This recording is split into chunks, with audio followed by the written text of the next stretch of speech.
नारद जब देवता लोग स्तुति करके चले गए, तब मेनका उस समय प्रकट हुई। नील कमल दल के समान कांति वाली श्यामवर्णा देवी को देखकर अतिशय आनंद का अनुभव करने लगी। देवी के उस दिव्य रूप का दर्शन करके गिरिप्रिया मैना को ज्ञान प्राप्त हो गया। वे उन्हें परमेश्वरी समझकर अत्यंत हर्ष से उल्लासित हो उठी और संतोष पूर्वक बोली, ओम नमः शिवाय। कैसे हैं आप लोग? ईश्वर कृपा से आप सब अच्छे होंगे। ईश्वर सब पे कृपा बनाए रखे, सबका कल्याण करे। आज हम बताने जा रहे हैं श्री शिव महापुराण के रुद्र संहिता 33 स्कंद और तृतीय पार्वती खंड का 6वां अध्याय।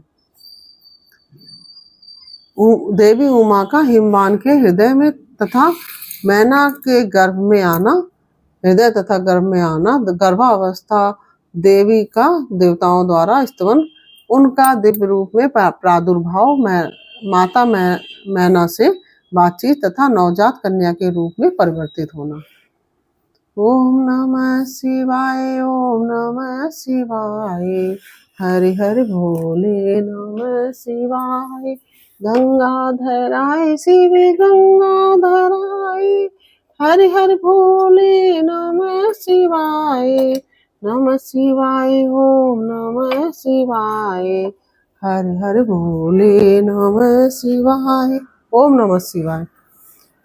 ब्रह्मा जी कहते हैं, नारद तदंतर मैना और हिमालय आदर पूर्वक देव कार्य की सिद्धि के लिए कन्या प्राप्ति के हेतु वहां जगत जननी भगवती उमा का चिंतन करने लगे, जो प्रसन्न होने पर संपूर्ण अभिष्ट वस्तुओं को देने वाली है। वे महेश्वरी उमा अपने पूर्ण अंश से गिरिराज हिमवान के चित्त में प्रविष्ट हुई। इससे उनके शरीर में अपूर्व एवं सुंदर प्रभा उतर आई। वे आनंद मग्न हो अत्यंत प्रकाशित होने लगे। उस अद्भुत तेजो राशि से उत्पन्न महामना हिमालय अग्नि के समान अदृश्य हो गए थे। तत्पश्चात सुंदर कल्याणकारी समय में गिरिराज हिमालय ने अपनी प्रिया मैना के उदर में शिवा के उस परिपूर्ण अंश का आधान किया। इस तरह गिरिराज की पत्नी मैना ने हिमवान के हृदय में विराजमान करुणानिधान देवी की कृपा से सुखदायक गर्भ धारण किया। संपूर्ण जगत की निवास भूता देवी के गर्भ में आने से गिरिप्रिया मैना सदा तेजो मंडल के बीच में स्थित होकर अधिक शोभा पाने लगी। अपनी प्रिया शुभांगी मैना को देखकर गिरिराज हिमवान बड़ी प्रसन्नता का अनुभव करने लगे। गर्भ में जगदम्बा के आ जाने से वे महान तेज से संपन्न हो गई थी। मुने उस अवसर में विष्णु आदि देवता और मुनियों ने वहां आकर गर्भ में निवास करने वाली शिवा देवी की स्तुति की और तदंतर महेश्वरी की नाना प्रकार से स्तुति करके प्रशंसित हुए। देवी सब देवता अपने अपने धाम को चले गए। अब 9वां महीना बीत गया और वे सब देवता अपने अपने धाम को चले गए। जब 9वां महीना बीत गया और 10वां महीना पूरा हो चला, तब जगदम्बा कालिका ने समय पूर्ण होने पर गर्भस्थ शिशु की जो गति होती है उसी को धारण किया, अर्थात जन्म ले लिया। उस अवसर पर आद्या शक्ति सती साध्वी शिवा पहले मैना के सामने अपने ही रूप में प्रकट हुई। बसंत ऋतु में चैत्र मास की 9वीं तिथि को मृगशिरा नक्षत्र में आधी रात के समय चंद्र मंडल से आकाश गंगा की भांति मेनका के उदर से शिवा का अपने ही स्वरूप में प्रादुर्भाव हुआ। भगवान माता रानी का प्रादुर्भाव का हुआ।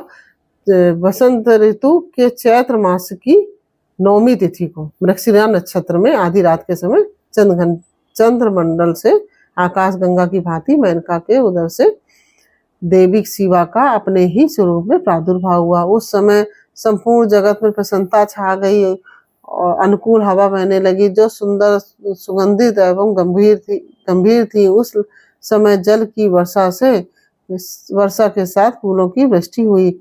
विष्णु आदि सब देवता वहां आए। सबने सुखी होकर प्रसन्नता के साथ जगदम्बा के दर्शन किए और शिवलोक में निवास करने वाली दिव्य रूपा महामाया शिव कामनी मंगलमयी कालिका माता का स्तवन किया। नारद जब देवता लोग स्तुति करके चले गए तब मेनका उस समय प्रकट हुई। नील कमल दल के समान कांति वाली श्याम वर्णा देवी को देखकर अतिशय आनंद का अनुभव करने लगी। देवी के उस दिव्य रूप का दर्शन करके गिरिप्रिया मैना को ज्ञान प्राप्त हो गया।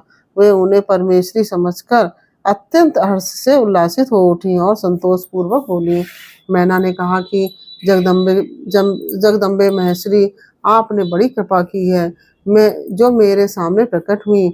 अंबिके, आपकी बड़ी शोभा हो रही है। शिवे, आप संपूर्ण शक्तियों को आद्या शक्ति तथा तीनों लोकों की जननी हैं। आप संपूर्ण शक्तियों में आद्या शक्ति तथा तीनों लोकों की जननी है। देवी, आप भगवान शिव को सदा ही प्रिय हैं तथा संपूर्ण देवताओं से प्रशंसित पराशक्ति हैं। महेश्वरी, आप कृपा करें और इसी रूप से मेरे ध्यान में स्थित हो जाएं, साथ ही मेरी पुत्री के अनुरूप प्रत्यक्ष दर्शनीय रूप धारण करें। ब्रह्मा जी कहते हैं, नारद पर्वत पत्नी मैना की यह बात सुनकर अत्यंत प्रसन्न हुई। शिवा देवी ने उस गिरिप्रिया को इस प्रकार उत्तर दिया। देवी बोली, मैना, तुमने पहले तत्परता पूर्वक मेरी बड़ी सेवा की थी। उस समय तुम्हारी भक्ति से प्रसन्न हो मैं वर देने के लिए तुम्हारे निकट आई। वर मांगो। मेरी इस वाणी को सुनकर तुमने जो वर मांगा वह इस प्रकार है। महादेवी, आप मेरी पुत्री हो जाएं और देवताओं का हित साधन करें। तब मैंने तथास्तु कहकर तुम्हें सादर यह वर दे दिया और मैं अपने धाम को चली गई। गिरी कामनी उस वर के अनुसार समय पाकर आज मैं तुम्हारी पुत्री हुई हूँ। आज मैंने जो दिव्य रूप का दर्शन कराया है उसका उद्देश्य इतना ही है कि तुम्हें मेरे स्वरूप का स्मरण हो जाए, अन्यथा मनुष्य रूप में प्रकट होने पर मेरे विषय में तुम अनजान ही बनी रहती। अब तुम दोनों दंपति पुत्री भाव से अथवा दिव्य भाव से मेरा निरंतर चिंतन करते हुए मुझ में स्नेह रखो। इससे मेरी उत्तम गति प्राप्त होगी।